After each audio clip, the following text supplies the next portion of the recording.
Bonjour à toutes et à tous et bienvenue. Nous sommes ici pour ce troisième épisode de l'année de Voix de pionnier. Petit rappel sur Voix de pionnier, qu'est-ce que c'est? C'est un rendez-vous mensuel qui permet de donner la voix tous les premiers vendredis du mois à un dirigeant ou une dirigeante qui a essayé de travailler sur la transformation de son modèle économique ou une partie de son offre ou son organisation. Voilà. Donc l'idée de donner la voix à ces dirigeants et dirigeantes en trajectoire et qui puissent un peu soulever le capot de ce qu'ils ont pu essayer de mettre en place, vous le partager et qu'on puisse après voilà, poser un maximum de questions, découvrir aussi ce que ça peut impliquer comme difficultés, défis à relever, etc. Et donc, qu'est-ce qu'on en ressort? Déjà, un témoignage concret, motivant, le récit d'une aventure, et puis aussi de l'apprentissage sur des stratégies ou des méthodes ou des réflexions efficaces pour allier la performance économique avec des enjeux de durabilité et la prise en charge aussi d'enjeux socio-environnementaux. Et puis aussi la possibilité de discuter et d'échanger avec des professionnels engagés.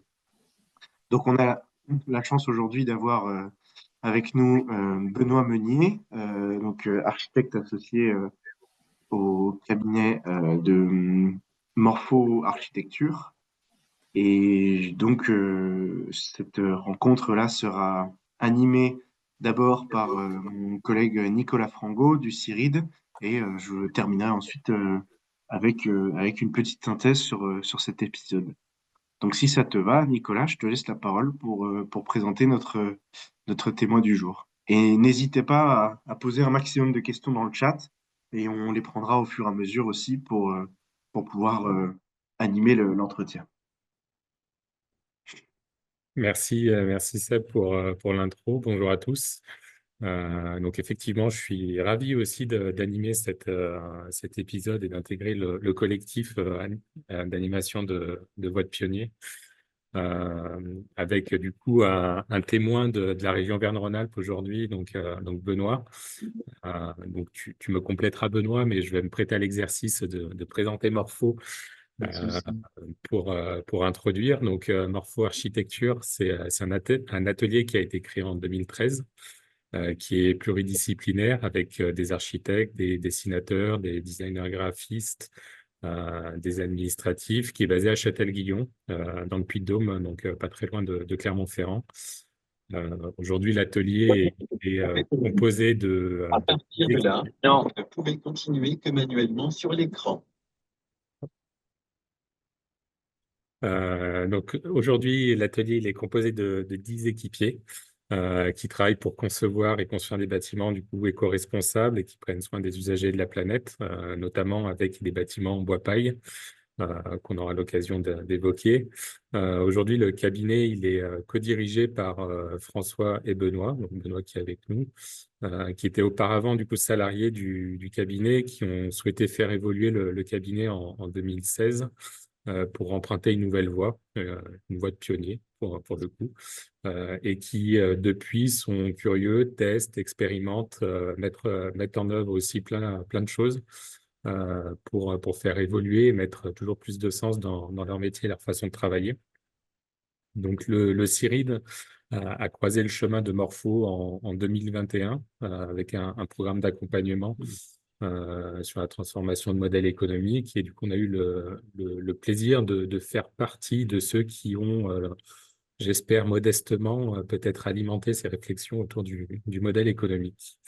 D'ailleurs, en 2022, sur un témoignage, un événement, euh, Benoît et François, vous avez dit que vous n'avez pas voulu résoudre un problème car le système économique classique fonctionnait plutôt bien. Donc la première question, du coup, c'est qu'est-ce qui vous a poussé à vous questionner sur cette question de modèle économique, sur votre offre?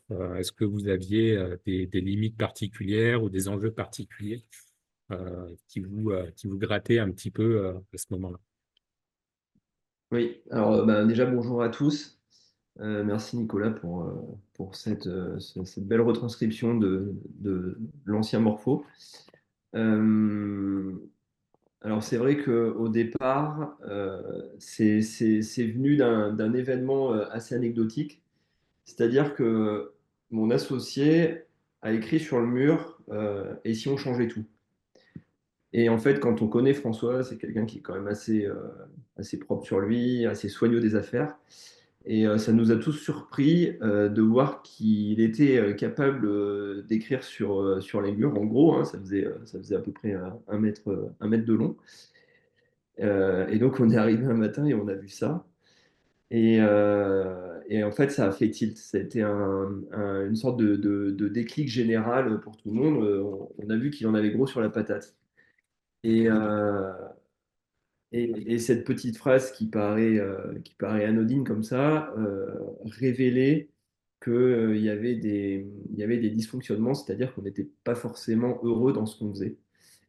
Euh, Morpho en 2020, c'est une entreprise qui fonctionne plutôt bien, c'est-à-dire qu'on fait pas mal de bâtiments industriels, on travaille pour des privés surtout, euh, très peu de marchés publics.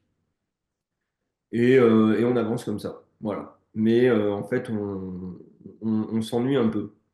On s'ennuie même beaucoup et on avait besoin d'un renouveau pour pouvoir arriver un peu à nous émanciper. Euh,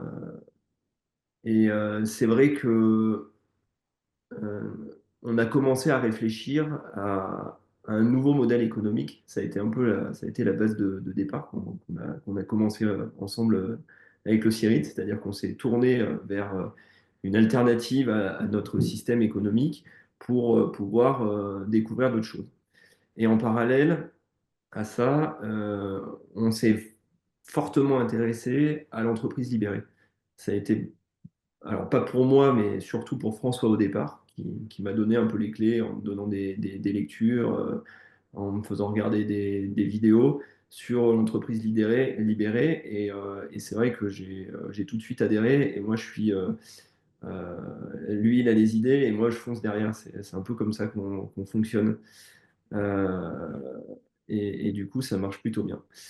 Euh, et en fait, par rapport à ça, on a activé pas mal de leviers, c'est-à-dire que on a voulu changer notre architecture, donc faire de l'éco-construction, notre système de management. On a voulu avoir une entreprise qui était dite libérée et du coup changer notre modèle économique. Donc en intégrant, pourquoi pas, l'économie de fonctionnalité. C'est-à-dire qu'on voulait tester ça. Euh, voilà. Est-ce que, Après, oui. est-ce que tu peux nous en dire un petit peu plus peut-être sur ce modèle économique, du coup, comment est-ce qu'il fonctionne pour les architectes?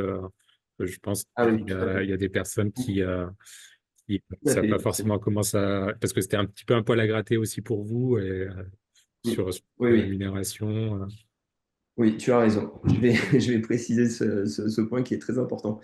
Donc, des architectes, en soi, c'est assez simple. Il y a un montant des travaux sur lequel l'architecte va prendre un pourcentage. Donc, pour faire simple, on va dire 10%. C'est deux fois moins que l'État, mais euh, sur un projet à 300 000 euros, grosso modo, l'architecte va prendre à ce qu'on appelle la maîtrise d'ouvrage, donc son client, 30 000 euros. Et en fait, ça, c'était quelque chose qui était assez incompréhensible pour nous, puisque, étant donné qu'on avait lancé en même temps, en parallèle, l'éco-construction, et qu'on sait qu'aujourd'hui, que l'éco-construction avait un léger surcoût par rapport à la construction traditionnelle, c'est-à-dire qu'on va dire, grosso modo, que c'est 15% de plus, euh, on avait du mal à accepter le fait que nos clients euh, nous payent plus du fait qu'ils veulent faire un bâtiment qui soit mieux. C'était quelque chose qui était qu'on n'arrivait pas vraiment à comprendre. Euh, en fait, ce modèle économique du pourcentage, il marche dans le marché public.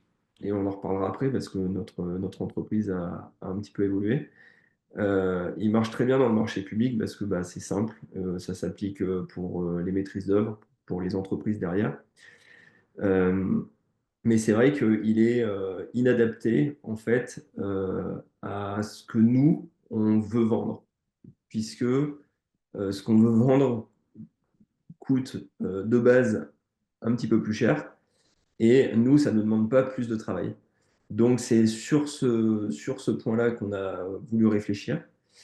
Et on a donc créé, on a réfléchi et on a créé ce qu'on a appelé la roue des fonctionnalités, c'est-à-dire vendre une offre, avoir une offre, pardon, qui était basée sur des fonctionnalités qu'on pouvait proposer à nos clients. Alors peut-être on peut peut-être l'afficher, Nicolas, cette roue des fonctionnalités. Euh, pour faire simple, on s'est dit, nous, ce qu'on sait construire, c'est du confort d'été, du confort d'hiver, une bonne qualité de l'air, euh, un bien-être, et pas forcément un plan sur un bout de papier avec des mètres carrés en face. C'était voilà. Donc on a commencé à esquisser. Ça a été un travail un peu flou et laborieux au départ. Et en fait, ce que vous avez sous les yeux, c'est le résultat de bah, plusieurs mois de travail. Et ce qu'il faut savoir, c'est qu'on s'en sert plus aujourd'hui, ou du moins différemment. Mais donc vous voyez le premier cercle avec le mètre carré utile. Donc ça, c'est ce qu'on a voulu générer, c'est-à-dire un mètre carré dans lequel on va préserver la biodiversité, optimiser la lumière, avoir le confort des verres, le confort d'été, respirer un air sain, maîtriser les ambiances, valoriser le contexte. Voilà. Ça, c'était euh, les 8 euh, points les plus importants qu'on mettait dans ce mètre carré. Et en fait, on a mis un prix à chacun des comment dire, des pas des événements, mais à chaque usage. Chaque effet utile, donc Voilà, à chaque brique, là, à préserver la biodiversité, optimiser la lumière, c'est ça. voilà, c'est ça, exactement. Et on a commencé à construire notre nouvelle offre par rapport à ça. C'est-à-dire on parlait plus de pourcentage au mètre carré, on parlait plus à nos clients le fait de leur produire un plan, mais vraiment de leur vendre un confort général pour leur bâtiment. Et alors là, c'est marqué annexe, c'est quelque chose qu'on mettait dans les devis. Et on a mis une conception éco-responsable, c'est s'intéresser aux effets utiles pour l'usager et sa planète. Et donc, c'est ça qu'on a vendu, en fait, à nos clients. Et Euh, oui, peut-être avant d'arriver, parce qu'il y a eu un petit, enfin, tu l'as évoqué, un travail avant d'arriver jusque-là, euh, sur sur le départ aussi, il y avait un décalage entre ce que vous vouliez proposer, donc des constructions durables, et les demandes qu'il peut y avoir de vos clients. Et il y a eu tout un travail aussi sur votre proposition de valeur, enfin la façon de l'amener, où avant c'était plutôt une option. Maintenant, c'est devenu quelque chose que vous proposez instinctivement. Enfin, est-ce que tu peux nous en dire un petit peu plus aussi sur cette phase-là où vous étiez un petit peu en décalage entre ce que vous proposiez, ce que vous auriez aimé proposer aussi, et le travail qui a été un petit peu effectué sur cette posture auprès des clients. oui. Alors, ben, ce qu'on proposait, en fait, euh, c'était de faire quelque chose qui était pas cher. Parce qu'en fait, aujourd'hui, Euh, ce qu'on demande à un architecte, c'est de produire un bâtiment qui coûte pas cher. Voilà. C'est-à-dire que c'est le nerf de la guerre, c'est le prix du bâtiment. Et en fait, on se fout pas mal de savoir si ce bâtiment va être confortable. Alors, attention, hein, je ne parle pas pour le particulier, où on est sur quelque chose qui est un petit peu différent, mais plutôt sur les projets privés, donc des bureaux, hein, des bâtiments médicaux, ce genre de choses. Euh, et, euh, et ça faisait pas partie de nos valeurs, c'est-à-dire que notamment dans l'utilisation des matériaux, nous, quand on a pris notre virage et qu'on a voulu faire de l'éco-construction, bah, c'était pour utiliser du bois, utiliser de la paille, utiliser des matériaux biosourcés. Et c'est vrai que ça, c'était quelque chose on nous prenait un peu pour des hippies hein, quand on commençait à présenter nos bâtiments comme ça, et on parlait de l'histoire des trois petits cochons, etc. Et en fait, on a mis pas mal de temps à faire valoir le fait que ce qu'on proposait, c'était quelque chose qui était bien non seulement pour les usagers en termes de confort, mais aussi en termes d'économie d'énergie à long terme, c'est-à-dire que c'est des bâtiments qui sont, on va dire, dits passifs, et du coup, qui font gagner beaucoup d'argent à long terme en ce qui concerne les économies. Et ça, c'est quelque chose qu'on a eu du mal à vendre dès le départ. Et en plus, c'était couplé en fait avec cette réflexion qu'on avait sur l'économie de fonctionnalité. Euh, donc, tout était un petit peu entremêlé. Et en fait, ça nous a aidé à avoir une nouvelle vision de ce qu'on pouvait réellement proposer aux personnes. Est-ce que je réponds à la question, Nicolas, ou pas du tout? Si, si, c'est ça. En fait, effectivement, c'est le côté. Avant, vous le proposiez en option, l'éco-construction, et c'était rarement choisi parce que, comme tu le disais, c'est généralement un peu plus cher sur le court terme. Et maintenant, c'est plus négociable, on va dire aussi. C'est ce que vous proposez, c'est ce que vous voulez faire. Mm. Euh, et du coup, Oui, c'est pour ça que c'est imbriqué avec la roue des fonctionnalités, parce que ça permet aussi de mieux comprendre les besoins, de faire passer des messages aussi auprès des clients et des donneurs d'ordre. ouais, tout à fait. Alors, pour que ce soit plus concret pour les personnes qui nous écoutent, en fait, confort d'été, par exemple, on avait mis 10 euros le mètre carré. Confort d'hiver, on avait mis 10 euros le mètre carré. Valoriser les matériaux, on avait mis 5 euros le mètre carré. Et puis après, quand on additionnait tous les montants du mètre carré par rapport à la roue des fonctionnalités, ça nous donnait un prix du bâtiment. On avait, je ne sais pas, 250 euros le mètre carré euh, d'honoraires. Et c'est comme ça qu'on bâtissait notre offre, en fait. Euh, et on est arrivé sur quelque chose qui était assez complexe au final. On vous le montrera après ou à travers les devis, ou même tout de suite si tu veux. Ouais. Euh, Et en fait, cette roue des fonctionnalités, c'est devenu plutôt une boussole après pour nous. C'est-à-dire que on s'en est resservi, mais un petit peu différemment. Et là, on a fait exprès donc de vous mettre les deux devis. Donc à gauche, vous avez les devis qui avaient été construits à partir de l'économie de fonctionnalité avec la roue des fonctionnalités. Et à droite, c'est les nouveaux devis qu'on fait. D'accord? Donc si tu peux descendre, bah, c'est plutôt la deuxième page qui est la plus pertinente. Donc au final, on se retrouvait avec quelque chose qui était assez complexe à gauche, avec des, des différentes fonctions avec des coûts différents qu'on multipliait avec une surface et ça donnait un montant global.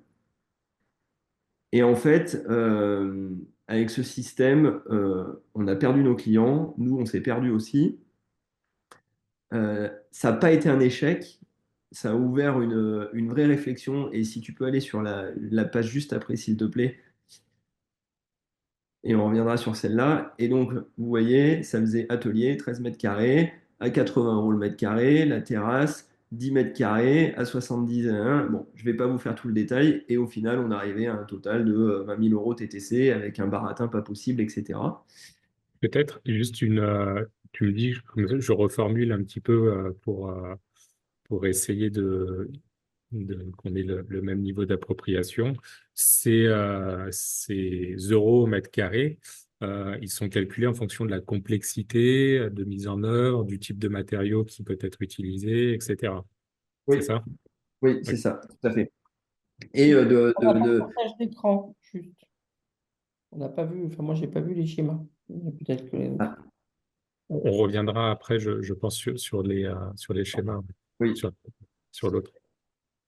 En fait, cette offre, elle était basée aussi sur la demande d'usage du client. C'est-à-dire qu'on demandait, grosso modo, quels critères de qualité il voulait. Ça, c'était une erreur monstrueuse, parce qu'en fait, tout le monde veut le top du top, ce qui est tout à fait logique, mais au prix le moins cher. Et nous, on s'était engouffré dans cette idée-là, en pensant que les gens allaient pouvoir décider des priorités auxquelles ils allaient, des priorités qu'ils allaient pouvoir mettre dans leur projet. Et ça n'a pas fonctionné. Voilà. Si on revient sur la slide du dessus, donc à droite, sur notre... Non, voilà. Non, voilà, celle-ci. Euh, sur notre nouvelle offre, en fait, on a repris la totalité des choses qu'on avait fait sur la roue des fonctionnalités, sauf qu'on a extrêmement simplifié. Et on s'est retrouvé à faire quelque chose qui était déjà beaucoup plus lisible pour le client, beaucoup plus, comment dire, synthétique. Et surtout, on a intégré la mensualisation que l'on n'avait pas préalablement. Et ce point est très important puisqu'il nous a permis de bien mieux gérer notre trésorerie, d'avoir un engagement qui était plus cohérent vis-à-vis de nos clients, c'est-à-dire que on a un suivi qui est mensuel, alors qu'avant on faisait des factures à l'avancement, c'est-à-dire que il pouvait se passer plusieurs mois sans qu'il y ait de facture. Et puis on avait une grosse facture d'un seul coup. Et en fait, euh, ce point-là a été issu totalement de la roue des fonctionnalités, puisque quand on l'avait mis en place, on s'était posé la question de comment les personnes allaient pouvoir s'engager dans la durée avec cette nouvelle offre. Et ça a été une réponse immédiate, c'est-à-dire la mensualisation, avec des montants qui sont du coup moins conséquents, qui peuvent intégrer directement dans leur planning, enfin, oui, dans leur planning de budget. Et pour nous, c'est beaucoup plus confortable de suivi de trésor. Voilà. Et surtout, ça nous permet je crois que je l'ai déjà dit, mais du coup, j'insiste, c'est important, ça nous permet à nous d'avoir un suivi quasi, pas quotidien, mais au moins hebdomadaire sur les projets, c'est-à-dire qu'il ne se passe pas un mois sans qu'on ne travaille pas du tout sur le projet, alors que c'était quelque chose qui pouvait arriver au préalable. Voilà. Je- Nicolas, je me permets de prendre juste une question là parce qu'elle me paraît être pas mal en lien avec ce qu'on se dit. Après, on pourra repasser, on pourra peut-être embrayer sur d'autres sujets. C'était une question d'Angie. Qu'est-ce qui a permis à vos clients de commencer à percevoir ces effets utiles que vous proposiez? Est-ce que c'était seulement une sensibilisation de votre part? En fait, un peu la question de comment on transforme finalement le client qui vient peut-être avec une demande un peu classique à l'origine. Alors, j'ai pas entendu le début, ça a coupé le début de Ah, la question. Désolé. je disais, qu'est-ce qui a permis à vos clients de commencer à percevoir ces effets utiles que vous proposiez? Est-ce que c'était seulement une sensibilisation de votre part? Alors oui, au départ, c'était une sensibilisation de notre part dans le sens où quand on a décidé de faire de l'éco-construction, on a amené toute l'équipe là-dedans. C'était quelque chose qui était hyper important pour nous et en fait, ils étaient demandeurs. C'est-à-dire que le reste de l'équipe, à l'époque, on avait essentiellement des architectes et des dessinateurs.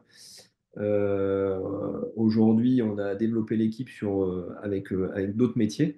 Mais en tout cas, quand on a évoqué le fait de faire de l'éco-conception, on a entraîné la totalité de notre équipe là-dedans. Et ce qui a été extrêmement compliqué pour nous, c'était de sortir des sentiers battus de ce qu'on savait proposer. C'est-à-dire qu'on savait très bien faire de l'industriel, on était, pour pas se vanter, on était très très bon là-dedans. Euh, pour autant, c'est ce que je disais au tout début, on s'amusait pas. Et moi, je suis issu du monde un peu de la charpente, puisque j'avais fait une formation de charpente. Donc, le bois était un sujet qui me passionnait, que je voulais mettre au sein même de mon métier. Et, euh, et donc, quand on a commencé à développer la construction bois-paille, on est allé se former avec François, tous les deux au départ. Et on a proposé tout de suite à nos clients ce type de... Mhm. Voilà. Euh, oui, c'est ce que je disais tout à l'heure. C'est vrai qu'on on s'est pris pas mal de réflexions, non pas désagréables, mais un peu inadaptées par rapport à nos croyances. C'est-à-dire que nous, on pensait faire le bien. Et en réalité, nos clients avaient l'impression qu'on était un peu perché. Alors bon, ça tombe bien pour des architectes parce que souvent on dit qu'on est perché. Mais, on s'est battu avec ça. Mais en fait, il y a une chose que j'ai compris plus tard, c'est que on on n'était pas assez affirmé dans ce qu'on voulait faire. Et maintenant qu'on l'est, maintenant qu'on s'est vraiment affirmé dans ce domaine-là, les gens nous font totalement confiance. C'est-à-dire qu'on n'a plus du tout ce regard un peu critique sur ouais, ils font de l'éco-conception, euh, ça sert à rien, c'est inutile, ça coûte cher, qu'est-ce que ça apporte, enfin plein de questionnements. Et aujourd'hui, on est plutôt des moteurs de euh, faites-le parce que c'est dans votre intérêt. Et là, les gens nous font beaucoup plus confiance par rapport à même à l'offre qu'on avait initialement sur d'autres types de bâtiments. Voilà. C'est intéressant, en tout cas, le retour d'expérience sur la roue des fonctionnalités.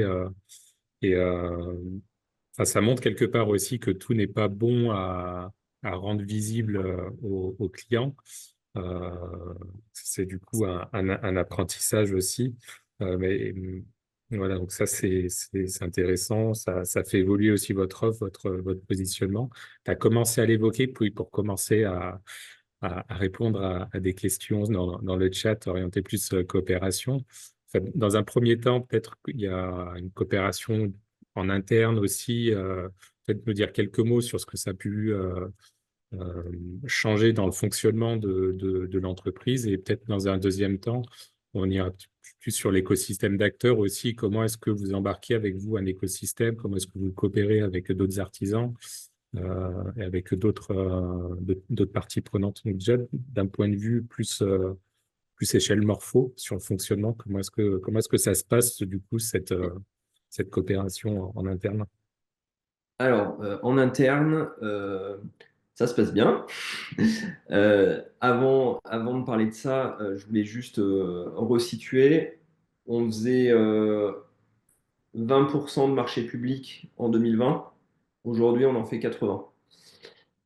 Donc, on a complètement basculé de l'autre côté. Et ça, c'est lié d'une part par ce que je viens d'évoquer tout à l'heure, c'est-à-dire sur l'affirmation de ce qu'on était en capacité de faire. Et ça, c'est des choses qu'on a mis tout de suite dans nos appels d'offres en disant, nous, on vous vend ça. Et ce qu'on vendait, c'était réellement un confort d'usage à travers les appels d'offres.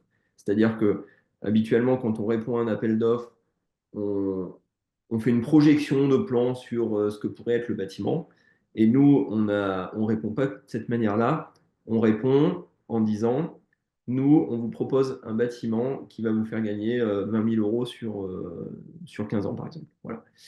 Et du coup, ça implique que directement en interne, il fallait que nous soyons tous dans cette démarche-là et que nous soyons tous formés pour ça. Donc, François et moi avons fait la formation en 2019, 2019, je crois. Oui, c'est ça. 2019. Puis un autre groupe d'architectes l'a fait 1 an plus tard, puis un autre groupe l'a fait 2 ans plus tard, etc., etc. Donc aujourd'hui, on est 11 et tous les architectes et les dessinateurs sont formés notamment à la Propaille, confort d'été, confort d'hiver. On a une salariée qui a demandé à faire une formation certifiante qui s'appelle Développement durable et haute qualité environnementale, qui est un peu le tip top de ce type de formation. François a fait la Passive House. Enfin, voilà, on est vraiment tous engagés dans cette mouvance de formation sur tout ce qui est éco-construction et surtout développement durable et bien-être dans la manière d'habiter. Voilà. Par rapport à nos co-traitants et bureaux d'études, donc pour ceux qui ne le savent pas, un architecte, ça travaille beaucoup avec des bureaux d'études, donc des bureaux d'études fluides, des bureaux d'études structure, des acousticiens, etc. Donc on a un panel d'acteurs qui travaillent sur un projet. Et ça s'est passé un peu de la même manière qu'avec nos clients, c'est-à-dire que quand on répond à un projet et que nous, on leur dit on va le faire en bois paille, ils se sont un peu arrachés les cheveux au départ surtout les premiers avec qui on voulait travailler, puisque c'était nos fidèles partenaires, on va dire. Et après, on a dû aller chercher un petit peu ailleurs des entreprises qui étaient plus dans notre secteur d'activité, ou alors accompagner ceux avec qui on travaillait pour leur dire, ça, si on travaille comme ça, c'est bien, vous allez voir, ça va bien se passer. Et ça a super bien marché, c'est-à-dire que malgré quelques réticences au départ, il est vrai qu'ils se sont dit, eux sont en train de faire un truc qui est un peu innovant, on va leur faire confiance une fois et puis on va voir comment ça se passe. Et puis au final, ça s'est bien passé. Et du coup, on retente l'aventure sur d'autres projets. Voilà comment ça s'est passé. Et aujourd'hui, on a vraiment créé un vrai écosystème, que ce soit en interne et avec les partenaires, et notamment nos salariés via l'entreprise libérée directement avec nos partenaires pour aboutir à des projets qui sont, on va dire, durables et qui sont du moins en conviction avec nos propres idées. Voilà. Donc, il y a un enjeu, là, tu as parlé des bureaux d'études, mais est-ce qu'aussi auprès des artisans, parce que du coup, les bureaux d'études et, Alors oui, le cabinet, ils portent une proposition de valeur, mais on va dire, vous n'avez pas directement les mains dans pas vous qui construisez, donc il y a un enjeu de bien poser oui. aussi la paille, etc. Donc, au niveau des artisans aussi, comment est-ce que ça s'est fait? Enfin, cet écosystème, là, le terme que tu as utilisé, comment est-ce que vous l'avez accompagné aussi à monter en compétence sur ces sujets et partager votre vision aussi que vous aviez de la construction? Alors, effectivement, au niveau des entreprises, ça s'est passé à peu près de la même manière. Euh, à la différence que autant les bureaux d'études travaillent avec nous directement, autant les entreprises, on est censé leur expliquer comment faire, sauf que là, on est dans un domaine qui est un petit peu particulier, c'est-à-dire qu'il y a un accompagnement de base, mais il y a aussi une technicité des entreprises que nous, on n'avait pas forcément, notamment, je parle sur la charpente. Et on a trouvé des entreprises qui ont voulu vraiment, pour le coup, de tenter l'aventure avec nous et innover, faire des expériences. On a fait des prototypes de murs en bois, remplissage paille. On a fait des systèmes de fixation du placo directement là-dessus avec le plaquiste. Enfin, il y a vraiment un travail collectif qui s'est engendré autour de tout ça. Euh, tout simplement en mettant les gens autour de la table et en disant, voilà, nous, on a vendu à notre client un bâtiment qui, je vais prendre un exemple très simple, pour une maison de 120 mètres carrés, on va avoir besoin d'un radiateur de 3000 watts pour le chauffer. Ça, c'est un exemple qui est assez facile à comprendre. Donc 3000 watts pour chauffer une maison. Euh, Ça, c'est ce qu'on a vendu. On sait comment arriver à faire en sorte que ça fonctionne, mais par contre, sur les points de détail, on a besoin de vous et d'une bonne coordination pour que ce soit fait d'une part dans les règles de l'art, et surtout que ça fonctionne.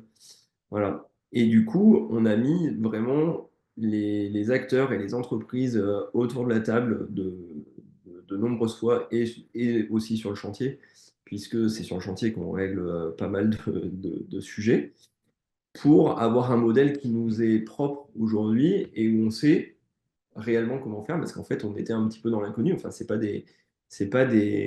un système constructif qui est évident avec du parpaing, du placo. Il n'y a pas de DTU en fait sur ce qu'on fait. Le DTU, c'est les documents techniques qui permettent de savoir comment c'est mis en œuvre. Et notamment sur la paille, il n'y a pas de DTU. Voilà. Donc, il y a vraiment un travail qui est à faire avec les entreprises, avec les bureaux d'études, avec les bureaux de contrôle. Donc, les bureaux de contrôle, c'est des organismes qui sont indépendants, qui, eux, vérifient si ce qu'on réalise est fait correctement, notamment au marché public, uniquement au marché public d'ailleurs. Mais il y a vraiment, on avait vraiment ce rôle de fédérer tous les acteurs de la construction autour de ce type de construction. Voilà. Et ça, dans un seul et unique but, c'était de rendre le bâtiment confortable pour les usagers. D'où la roue des fonctionnalités. Oui, tout se connecte, bien sûr. Merci Benoît. Je vais prendre quelques questions. Il y a notamment les deux Thierry, avec alors peut-être une première. Je vais peut-être même laisser Thierry Coulmin poser sa question, puis Thierry Herbin, ce sera plus vivant. Je vous invite si vous avez envie de rouvrir votre micro pour poser directement votre question. Oui, merci. Vous parliez au début des 10%, donc je ne connais pas du tout le milieu de l'architecture, mais grosso modo, un devis d'architecte, c'était 10%. Que vous le gardiez pour cette logique-là, que vous la gardiez pour les services publics, mais que sur le privé, vous vouliez en sortir dans le sens que c'était pas la peine forcément d'avoir un prix trop qui correspond à un pourcentage plutôt qu'à un réel travail. Et, en disant, bah, construire quelque chose qui est mieux va coûter peut-être plus cher, mais il n'y a pas de raison, nous, notre travail est à peu près du même ordre. C'est ce que j'ai en tout cas compris. Est-ce que vous vous retrouvez donc finalement, là je parle pour le privé, est-ce que vous vous retrouvez souvent à être en dessous des 10% avec cette roue des fonctionnalités qui a évolué dans le temps, ou est-ce que vous êtes quand même assez facilement au-dessus, sachant qu'après, il y aura des économies qui seront faites dans un deuxième temps, puisque il y aura des économies d'énergie, etc., etc. Et puis pour le service public, si je peux me permettre de continuer la question, vous avez dit on va garder ce 10%. Mais alors comment justement ça s'ajuste par rapport à ce que vous avez expliqué? Alors déjà, je suis rassuré parce que c'est exactement ça. Vous avez tout compris. Donc ça veut dire que c'était assez clair. Euh, concernant le privé, aujourd'hui, on arrive à valoriser notre offre de manière différente, c'est-à-dire qu'on est au-dessus, on va être au-dessus des 10%, plus par expérience et retour d'expérience qu'on a eu à travers nos projets. C'est-à-dire qu'aujourd'hui, on est en capacité de montrer à nos nouveaux clients ce qu'on sait faire, comment on l'a fait, comment ça fonctionne. On fait visiter notamment, bah, typiquement, l'agence dans laquelle on est aujourd'hui, elle est faite en bois paille. Euh, et ça, c'est des choses qui fait, on appelle ça l'effet waouh à l'agence, c'est-à-dire que les personnes arrivent et disent ah ouais, c'est ça que je veux. Et du coup, ça, on arrive à le valoriser de cette manière-là. En marché public, c'est un peu différent, puisque bah, il y a une économie de marché, hein. On n'est pas tout seul.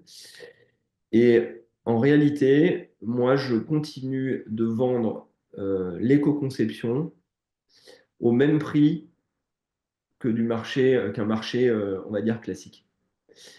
Pourquoi? C'est simple. Pour nous, c'est le même boulot. C'est-à-dire que on va dessiner un bâtiment, c'est juste les matériaux qui vont changer à l'intérieur.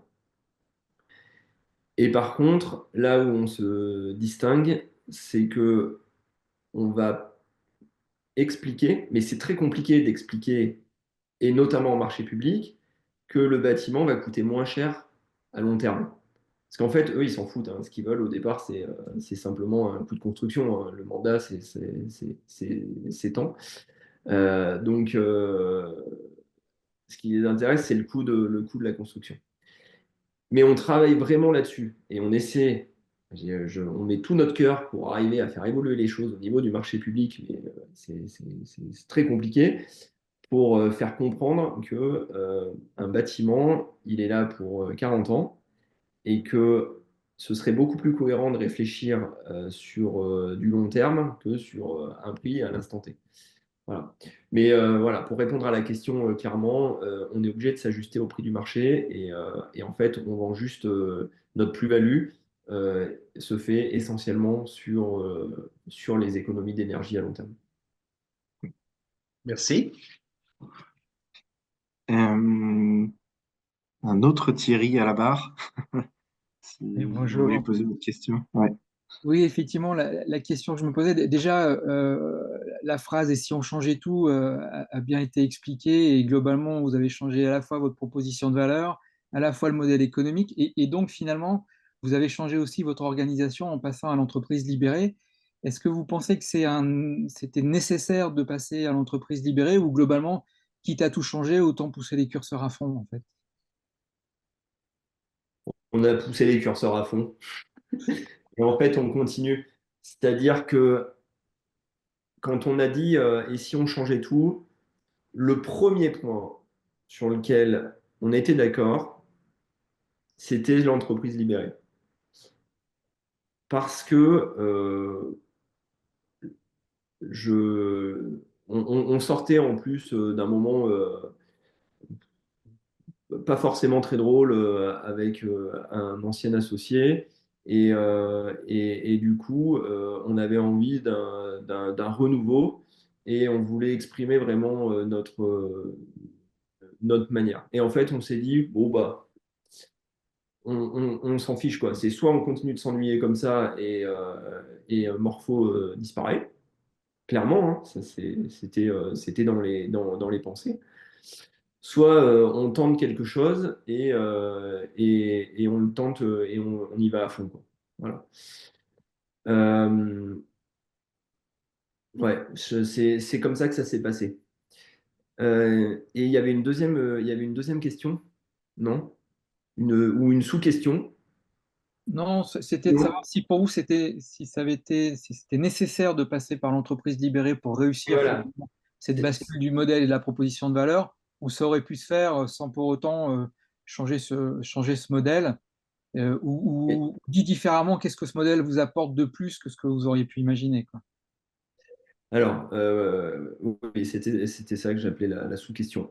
Du coup, par rapport à l'entreprise libérée, euh, on a travaillé avec l'équipe dès le départ. On a fait un séminaire, on a dit, bah voilà, notre vision d'une future agence, c'est celle-ci. Comment vous imaginez l'agence dans 3, 5, 10 ans? Et on s'est tous mis autour de la table, enfin, c'était même pas autour de la table, on était partis à l'extérieur. Et on a proposé, chacun a proposé en fait sa vision de l'entreprise. Et en fait, ça a été le démarrage, c'est-à-dire ce séminaire a été le démarrage du début de l'entreprise libérée. Il y a des personnes pour qui ça a été assez simple, il y a d'autres salariés pour qui ça a été beaucoup plus compliqué, ou ça l'est toujours, parce que quand on a quand on a été formaté sur quelque chose, c'est très dur d'en sortir. Et entre-temps, on a eu d'autres personnes qui sont arrivées, qui ont encore plus libéré l'entreprise, parce qu'en fait, ils sont arrivés dans un modèle qui était déjà de cette manière, enfin, du moins qui était déjà, ils ont été recrutés dans une entreprise libérée. Et du coup, ils se sont dit, bon, bah super, ici, je suis libre et responsable de faire ce qui est bien pour mon entreprise. Et quand les personnes ont assimilé ça, être libre et responsable de faire ce qui est bien pour mon entreprise, et ben derrière, il y a une autre manière de réfléchir et de concevoir les projets, c'est-à-dire que on ne pense plus et on ne vit plus que pour l'architecture, mais pour ce qu'on est capable de, de pas de raisonner, mais ce qu'on est capable de produire de manière générale, c'est-à-dire d'être fidèle à ses propres valeurs. Voilà.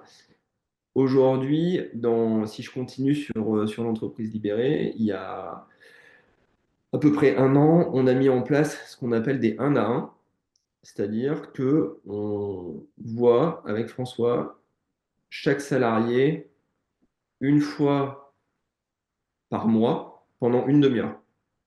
Donc une demi-heure de temps, c'est rien du tout. Vu que c'est une fois par mois à tous les deux, ça fait 1 heure par salarié.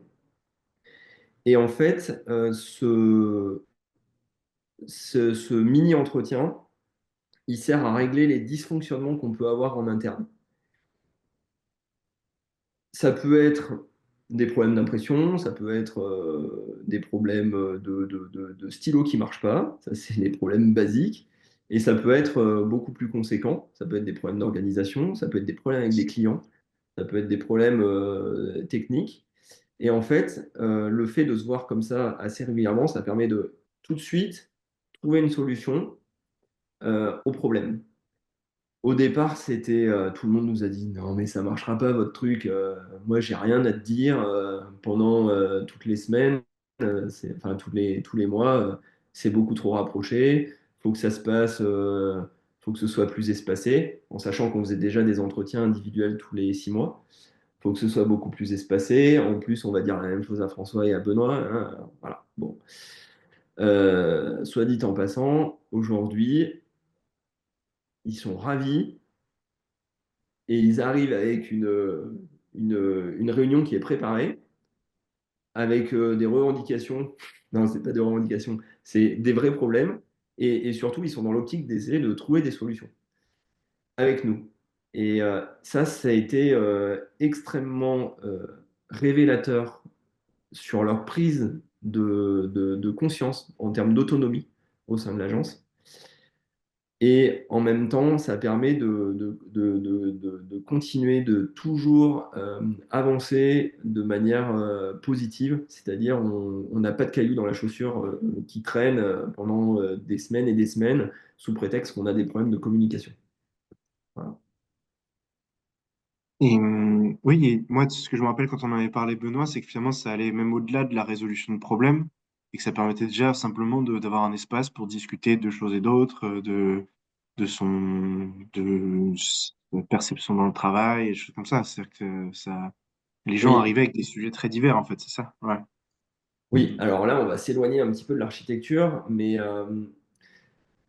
on a, ça a ouvert d'autres horizons, c'est-à-dire qu'il y a des personnes, notamment on a Anaïs à l'agence, qui est venue nous voir et qui nous a dit moi, ce qui m'intéresserait, c'est de faire de la formation. Et en fait, là, on sort complètement du cadre. Elle est architecte hein, à la base. Donc, on sort complètement du cadre de l'architecture, puisque elle a été embauchée pour concevoir, pour faire des plans, pour avoir des relations avec les clients. Et à aucun moment, elle avait été embauchée pour faire des formations en interne ou en externe. Mais en fait, ça a ouvert une perspective de qu'est-ce qu'on pouvait faire d'autre à l'agence que de l'architecture. Et en plus, on a construit un nouveau bâtiment, on a des locaux qui nous permettent d'accueillir des formations. Et on s'est dit, bah, c'est génial. On a les locaux, on a des personnes qui sont intéressées à ça, on a un sujet qui est l'éco-construction. Bah, allons-y, quoi. Mettons Anaïs en avant dans la formation parce que c'est un atout pour Morpho. Et on est même allé plus loin, c'est-à-dire que elle nous a proposé de faire des formations auprès de maîtrises d'ouvrage publiques. Donc là, ça rejoint ce que je disais tout à l'heure sur il faut activer les leviers pour changer un petit peu le modèle économique sur les marchés publics, pour justement aller sensibiliser ces personnes sur ce que c'est que l'éco-construction, comment ça peut être financé, donc aborder des sujets qui sont beaucoup plus techniques sur le financement des matériaux biosourcés, de l'utilisation du bois dans les projets, etc. Euh, et du coup, bah, même si c'est pas directement des clients, nous, ça nous permet aussi de faire valoir ce qu'on sait faire, c'est-à-dire construire de manière durable. Voilà. Oui, ça a peut-être pas de direct lien avec l'activité concrète d'architecture, mais c'est complètement en lien avec la proposition de valeur, en fait. Ça vient l'enrichir, au contraire. Donc, ouais. Oui, oui. Il nous reste encore un peu de temps.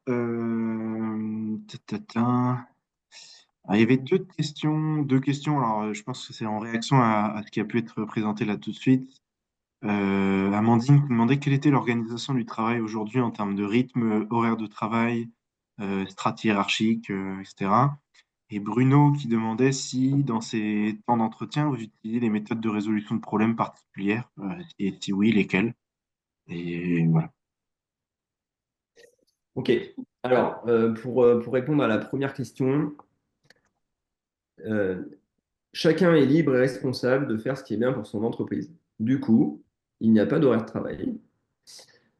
Nous avons autorisé 2 jours de télétravail par semaine et nous travaillons un vendredi sur deux. D'accord? Ça vous donne le contexte.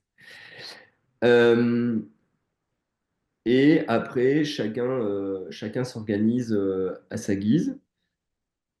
On a des personnes qui arrivent le matin à 8 heures, on a des personnes qui arrivent le matin à 11 heures, on a des personnes qui partent à 4 heures, on a des personnes qui partent à 6h30, 7 heures. Voilà. Donc, il n'y a pas d'horaire de travail. On a des super outils informatiques en 2023 qui nous permettent de faire des visios, qui nous permettent de gérer un agenda de manière assez efficace. Et du coup, on travaille de cette manière-là.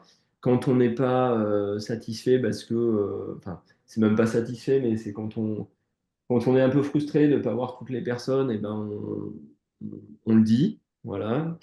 Et du coup, il n'y a pas vraiment de souci par rapport à ça. Ça avait suscité pas mal d'interrogations, hein, parce que je peux vous assurer, quand on a expliqué à notre comptable que on avait 2 jours de télétravail et qu'on allait travailler un vendredi sur deux, il a dit non mais les gars, vous êtes complètement fous, ça n'a jamais marché. Bon, on a une règle d'or, c'est qu'on n'écoute jamais notre comptable. Je me permets parce que je le connais bien. Euh, et en fait, ça pose pas de problème. Et c'est ça qui est assez top. Pour répondre à la deuxième question qui était Les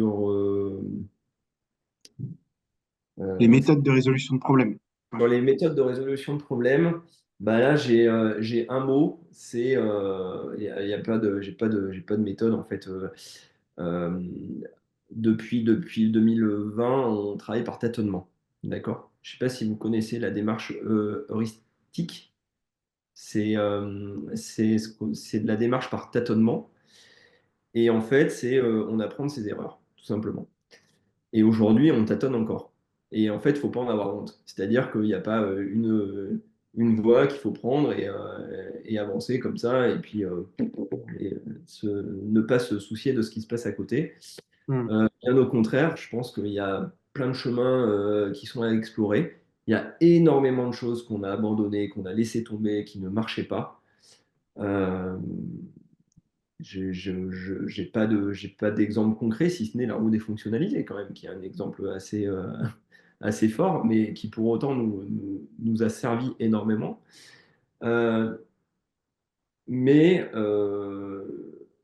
il faut aussi prendre conscience que dans notre équipe, donc Morpho de manière globale, euh, on est conscient de ça. C'est-à-dire que tout le monde est conscient que on avance par tâtonnement et que c'est pas parce que François et Benoît sont les gérants qui savent où ils vont exactement et qu'il faut les suivre absolument. Voilà. Donc il y a vraiment une réponse qui est collective à ça. On se réunit très régulièrement, plusieurs fois par mois, tous ensemble pour discuter de ça. Et ces réunions, elles sont animées par une des salariés à sa demande. Donc ça, c'est encore quelque chose qui est un petit peu particulier. Sous deux formes, on a un petit déjeuner d'équipe, deux jeudis par mois, un jeudi par mois, pardon, désolé. Et on a une réunion qui s'intitule groupe de travail, à raison un jeudi par mois également. Ce qui fait 2 réunions par mois où on est tous en équipe. Dans ces réunions de petit déjeuner, c'est cool, c'est-à-dire c'est juste là pour discuter de ce qu'on appelle des chroniques. Voilà, c'est les petites choses qui ont été générées chez Morpho, de ce qu'on a prévu de faire. Voilà, c'est des chroniques. Et Ok. les groupes de travail, la réunion groupe de travail, elle sert à animer en fait différents ateliers qui se font en interne, c'est-à-dire que ils ont chacun des sujets qu'ils ont choisis, sur lesquels ils veulent travailler. Je reprends l'exemple d'Anaïs, notamment sur la formation de tout à l'heure. Donc, elle travaille avec Clémence et Camille sur le sujet de la formation. Elles travaillent toutes les trois ensemble. C'est-à-dire qu'il n'y a pas une personne qui est lancée toute seule sur un projet parce qu'on s'est rendu compte que ça n'aboutissait jamais. Donc, à plusieurs, ils se mettent des deadlines et ils gèrent leur truc. Et nous, avec François, en fait, on ne participe pas à ces réunions. C'est-à-dire, on les laisse travailler. Et tous les jeudis, enfin un jeudi par mois, pardon, je vais y arriver, Camille fait le check-up de l'avancement des groupes de travail de manière générale. Et du coup, on prend des décisions collectives sur c'est bien, c'est pas bien, tu pourrais améliorer ça, tu pourrais faire ci, tu pourrais faire ça. Le mieux, c'est de voir ce qui n'est pas bien, parce que c'est beaucoup plus facile de corriger quelque chose qui n'est pas bien que de toujours dire c'est bien, c'est bien, c'est bien, et au final quand on n'est pas confronté à des dysfonctionnements, en fait, on ne corrige rien. Voilà, donc on insiste beaucoup là-dessus, sur le Ok. fait qu'il faut donner des dysfonctionnements. Voilà. L'entretien touche à sa fin. Est-ce que Nicolas, tu avais une dernière question ou est-ce qu'on en prend une dernière dans le chat? Je sais pas. Tu me dis. On peut en prendre une dernière en essayant d'y répondre rapidement. Comme ça, on laisse la parole aux participants et on pourra conclure ensemble. Alors, j'ai l'impression il y en a une qui peut être répondue rapidement. C'était dans votre démarche d'éco-construction, est-ce que vous abordez la question de la réutilisation des eaux grises au sein des bâtiments? Alors, j'imagine qu'on peut toujours développer sans aller jusqu'à répondre oui ou non, mais je sais pas, c'est peut-être voilà. Et il y avait une question aussi sur le partage de la richesse. Je pense, alors, je sais pas si c'était au sein de l'entreprise ou aussi avec ses parties prenantes. Peut-être que Franck pourra prendre la parole lui-même. Mais déjà, la première question sur les eaux grises, est-ce que c'est quelque chose qui est pris en compte dans la démarche d'éco-construction?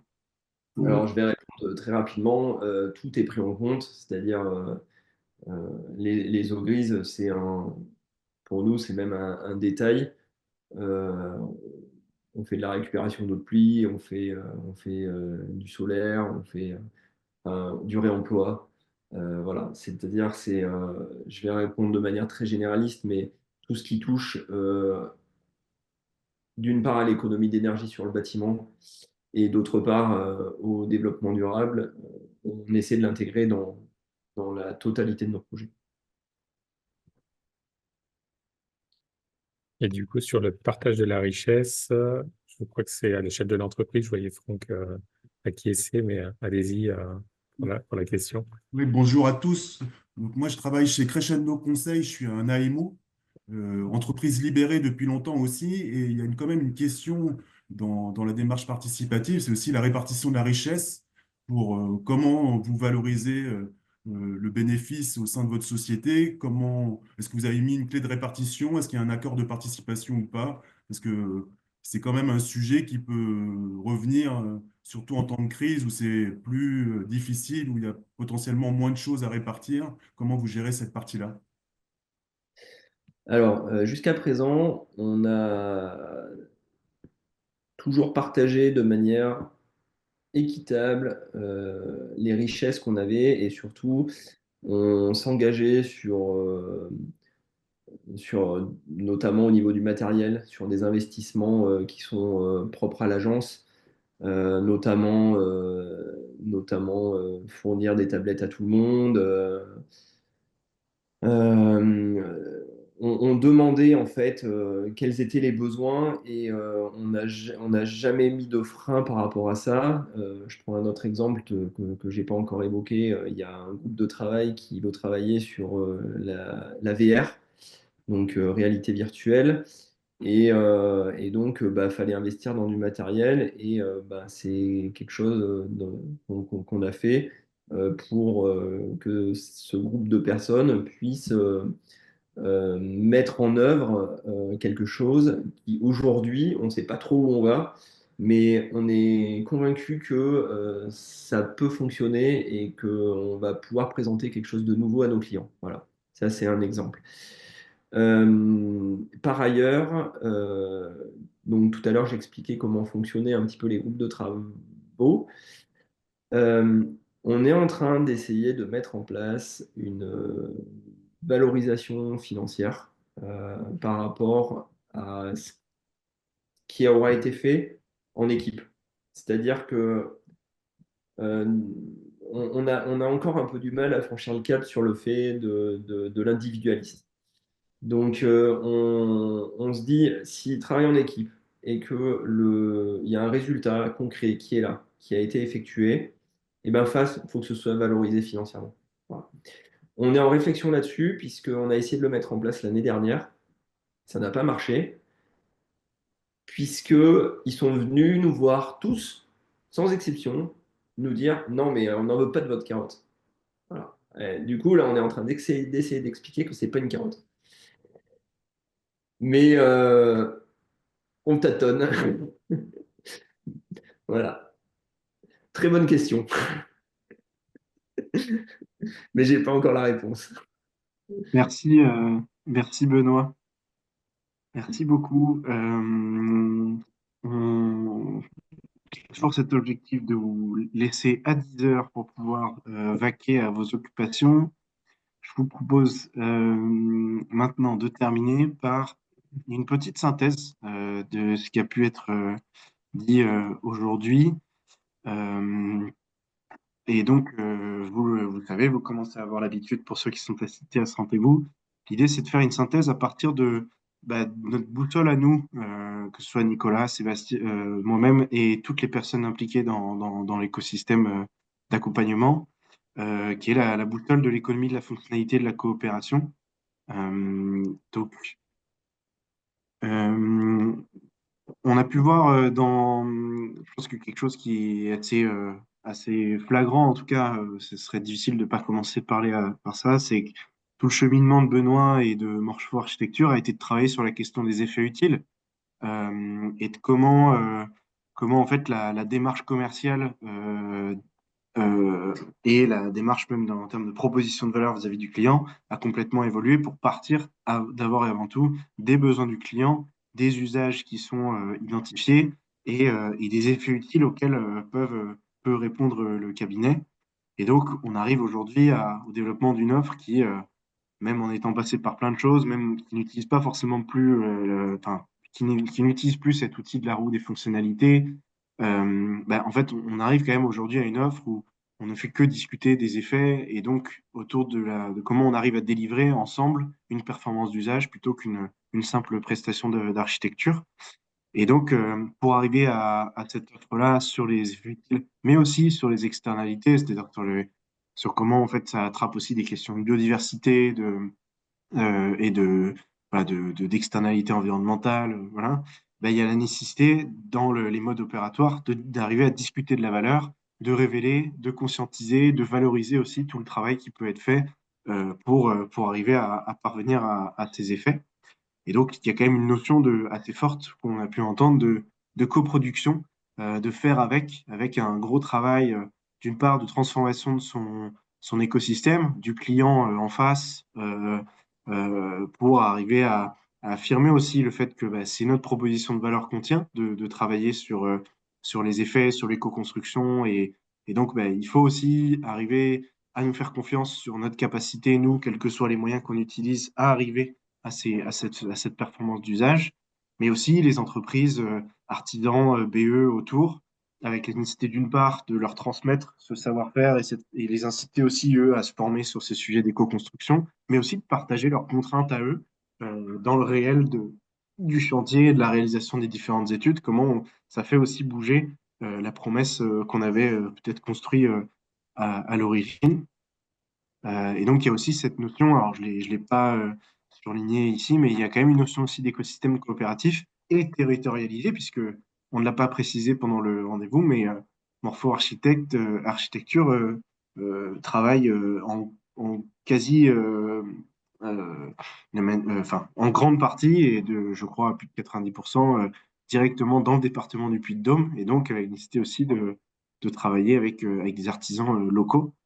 Et donc voilà, alors, on l'a pas évoqué aujourd'hui, mais il y avait aussi cette notion d'engager vraiment une vraie relation de service sur le long terme avec le client, puisque il y a l'étude, la conception et le suivi de chantier. Donc il y a aussi la nécessité de sortir aussi de la logique de prestation et d'aller dans une relation de service.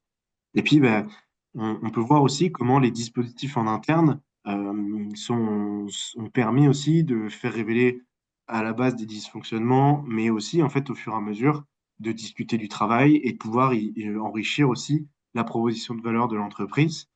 Et donc, ce qui revient aussi à un début de travail en réflexivité en interne. Et voilà comment Morpho arrive aujourd'hui à s'engager dans une dynamique servicielle. Voilà. Donc voilà, donc ça c'était le petit élément de synthèse. Merci à toutes et à tous d'avoir participé et on se retrouve pour le prochain épisode en avril. Ça aura lieu le vendredi 4 avril et on aura l'entreprise Adam qui est basée en Gironde, en Nouvelle-Aquitaine, et donc qui vous racontera sa trajectoire. Et puis, vous avez accès à tout le reste du calendrier. Et en sachant que les précédents épisodes sont aussi, comme toujours, disponibles en replay, soit sur YouTube en vidéo, soit en podcast sur Arte Radio. Et donc, avant de vous quitter, je vous partage aussi les actualités du réseau. Donc, avec un atelier EFC qui aura lieu à Niort, organisé par Altae Technopole à Niort. Donc, vous pouvez vous inscrire en rejoignant le QR code juste ici. Et puis, pas mal de choses aussi à Paris avec une introduction découverte de l'EFC le 31 mars, une journée changer de regard sur votre modèle économique le 27 mars et une soirée EFC sur le thème de vivre mieux et durablement en Île-de-France le 1er avril. Euh, et vous pouvez aussi participer à une fresque de la transition économique, qui est un outil qu'on développe pour pouvoir avoir une première entrée en matière sur le FT. Elle aura lieu à Toulouse le 7 avril. Enfin, les rencontres normandes de l'EFC le 27 mars et aussi les différents clubs EFC régionaux, notamment en Nouvelle-Aquitaine, chez moi, en Occitanie et à Angers, qui lancent nos parcours de transformation et d'accompagnement. Donc, si vous êtes une entreprise et que vous êtes intéressé, n'hésitez pas à nous rejoindre et à nous contacter. Et enfin, je peux aussi vous annoncer que nous aurons la joie d'accueillir les prochaines universités de l'EFC, de l'économie de la fonctionnalité et de la coopération en 2025, les 20 et 21 novembre à Bordeaux. Donc, vous pouvez d'ores et déjà noter la date si vous étiez là l'année précédente ou si vous avez envie de découvrir ce bel événement. N'hésitez pas dès maintenant à bloquer la date.